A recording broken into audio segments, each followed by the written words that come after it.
राजा को भी पाप लगता है और उस प्रजा को भी पाप लगता है। तो पहले जो कुछ कर रहे हो उसके पहले जानो कि हमारे अंदर बैठे हुए राजा ने मुझे आज्ञा दी है। आप प्रवचन सुन रहे ना? कैसा लग रहा? क्या लग रहा? इन्होंने कहा अच्छा लग रहा। क्या लग रहा? आज्ञा किसने दी प्रवचन सुनने की? आचार्य ने नहीं, आपके अंदर बैठे हुए आचार्य भगवान ने, आपके अंदर बैठा हुआ राजा। राजा कौन है? आत्मा। आत्मा रूपी राजा ने आपको प्रेरणा दी है, चलो प्रवचन सुनना है। जब तक वह आत्मा रूपी राजा आपको प्रेरणा नहीं देता तब तक आप प्रवचन सभा में भी नहीं बैठ सकते। इसी तरह जो कुछ भी हो रहा है इसमें सबसे पहले मैं ही हूं उस कर्म का कर्ता। व्यवहार से, उपचार से, निश्चय में तो कोई दो है नहीं। निश्चय में एक होता है, जहां दो होते हैं वहां व्यवहार होता है। आप कितने हो? एक हो कि दो हो? हम मात्र कहते हैं एको हम निर्ममः शुद्धो ज्ञानी योगेंद्र गोचरः बाह्य संयोग गजाभावा मत्ता सर्वेपि सर्वथा। मैं एक हूं, निर्मम हूं। क्या? जब मैं कह रहा हूं मैं एक हूं, हो ही नहीं, ऑलरेडी पहले से शरीर को साथ में लेकर के आए और झूठ कहते हो मैं एक हूं। यहां कह भी रहे मैं एक हूं, एक हूं, एक हूं, शुद्ध हूं, शुद्ध हूं, शुद्ध हूं। जहां शुद्ध दशा है वहां पर तो कहा ही नहीं जाता। हाँ, ये मान सकते हैं जहां शुभ उपयोग होगा वहां कह सकते हो मैं एक हूं, मैं शुद्ध हूं, मैं ममता रहित हूं, मैं निर्मोही हूं। इस उपयोग में तो कहा जा सकता है, पर शुद्ध उपयोग कथन का विषय नहीं है। शुद्ध उपयोग तो अनुभव का विषय है। यदि शुद्ध उपयोग में जाना है तो क्या करो? कल पूज्य गुरुवर ने कह दिया था अहम मौनम धारयामः। मां, कल पूज्य गुरुवर ने कह दिया था मां मौन ले लो, पर मां आपको नहीं कहा था। किसे कहा था? सबको कहा था, चाहे बहन हो चाहे भाई हो, सब मौन ले लो। तो क्या होगा? जब कुछ बोलोगे ही नहीं, जहां पर ना तो पुण्य होगा और जहां पाप भी नहीं होगा, वहां पर क्या होगा? वहां पर कुछ अच्छा ही होगा। जहां पर कुछ बोला जाता है, जहां पर कुछ कहा जाता है, वहां पर निश्चित है या तो राग होगा या द्वेष होगा। कौन आया? क्या कहा? हमने तो अच्छा कहा। अच्छा कहा? प्रवचन कैसा लग रहा? अच्छा लग रहा। तो क्या हो गया?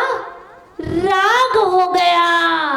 और जहां पर कुछ नहीं कहा वहां पर ना राग है न द्वेष है। जहां पर कहा बुरा लग रहा बुरा नहीं लग रहा, क्या हो गया? द्वेष हो गया। इसलिए ये राग और द्वेष क्या है? शत्रु है। हम नहीं कह रहे, हम नहीं कह रहे, वो दादाजी कह रहे। ये राग और द्वेष त्याज्य है, ही है। वो कह रहे शत्रु है, शत्रु नहीं है। आचार्य भगवान ने कहा था जो शत्रु भी है उससे शत्रुता मत रखो। यदि शत्रुता रखोगे तो शत्रुता का अंत नहीं होगा। इसलिए शत्रु मत मानो, बस यही है। राग और द्वेष ये है, हेमिस छोड़ने योग्य है। जैसे अच्छा बुरा, इसमें और कुछ नहीं है। हम प्रतिदिन एक दिन में समथिंग 8 से 10 घंटे या तो राग द्वेष, इस जीवन रूपी गाड़ी के दो ही पलड़े हैं। जैसे तराजू देखिए, ये तराजू है और ये दो पलड़े हैं। इस तराजू में दो पलड़े कौन कौन से हैं? एक पर बाट रखे जाते हैं, एक पर सामान रखा जाता है। तराजू ऐसी होती ना, एक पर बाट रखे जाते हैं, एक पर सामान रखा जाता है। ऐसे ही हमारी जीवन रूपी गाड़ी के दो पहिए हैं या दो पलड़े हैं। एक राग का और एक द्वेष का, और दो पैर हैं, एक निश्चय का और एक व्यवहार का। यदि राग करोगे तब भी गाड़ी खतरे में, यदि राग करोगे तब भी गाड़ी खतरे में, और द्वेष करोगे तब भी गाड़ी खतरे में। अब कहो ड्राइविंग तो कर रहे हो, लेकिन गाड़ी चलाते समय आपके हाथ में ब्रेकर ही नहीं है। बिना ब्रेक की गाड़ी चलाओगे तो क्या होगा? क्या होगा? गाड़ी तो गड्ढे में जाएगी ही जाएगी, लेकिन उसके साथ आप भी गड्ढे में जाकर के गिर जाओगे। इसलिए आचार्य भगवान ने कहा है, यदि इस जीवन रूपी गाड़ी को अच्छे से चलाना है, संभाल करके चलाना है, तो दो पहिए हैं, उसका अच्छे से ध्यान रखो।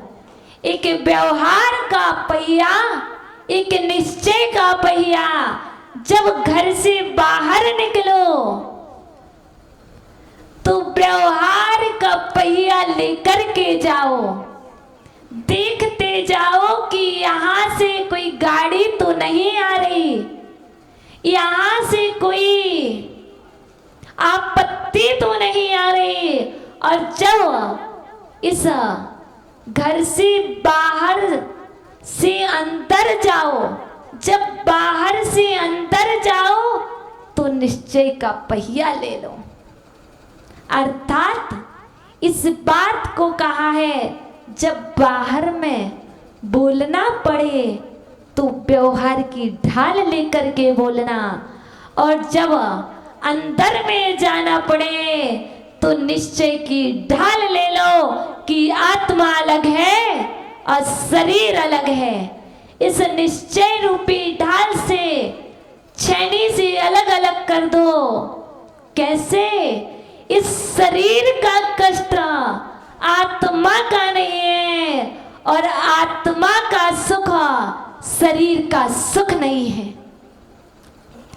इस शरीर को जन्म देने वाले मेरे नहीं है और आत्मा का जन्मदाता यह शरीर नहीं है। कोई कह रहा था कल, यदि जब यह बात है किसी ने कुछ नहीं दिया तो फिर हमें क्यों कहना पड़ता है। तो आचार्य भगवान ने यह भी तो कह दिया प्रवचन में, यदि निश्चय का कथन हो रहा है तो निश्चय को ही मत ले लेना, व्यवहार गौण है।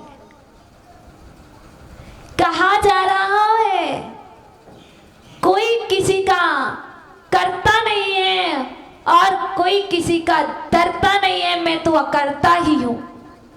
आत्मा करता नहीं है, आत्मा तो अकर्ता है, लेकिन व्यवहार में मानना पड़ेगा जब तक यह शरीर है, इस शरीर के संयोग से आत्मा को हमें कर्ता मानना पड़ता है। आपके जो अशुभ परिणाम होते हैं तो वह हमने किसके माने, आपके ही माने। ये उपचार है, ये उपचार है। जैसे आंख किसने देखा, ये क्या है,